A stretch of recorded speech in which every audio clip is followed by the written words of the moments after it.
வயதுக்கு கீழே தொப்புள் பாயிண்ட்டுக்கு கீழே உபாதைகள் ஏற்படலாம், இருதய நோய் ஏற்படலாம்.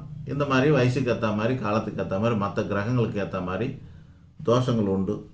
6ஆம் இடத்துல அதிபதியாக இருக்க வேண்டிய குரு பகவான் 3லே அமர்ந்திருக்கார். கடகத்துக்கு 3லே குரு இருந்தால் தனக்கும் உண்டு. தனக்கு இந்த மாதிரி சில பல நோய் தொந்தரவுகள்லாம் இருக்கக்கூடிய அமைப்பு.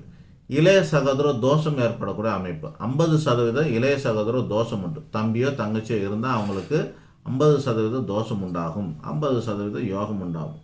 9ஆம் இடத்துக்கு அதிபதி குரு பகவான் 3ல் இருக்கார். 6ஆம் அதிபதி குரு பகவான் 3ல் இருக்கார். 50க்கு 50 அப்படிங்கிற மாதிரி பலாபலம். தனக்கு நோய் கொஞ்சம் உண்டுன்னு அர்த்தம். கடன் வழக்கு, வியாதி, சண்டை சச்சரவு, நோய் நொடி போன்றவரை தானும் தன் இளைய சகோதரமும் பாதிக்கப்பட வாய்ப்புகள் உண்டு அப்படின்னு அர்த்தம். இந்த கடக லக்னத்துக்கு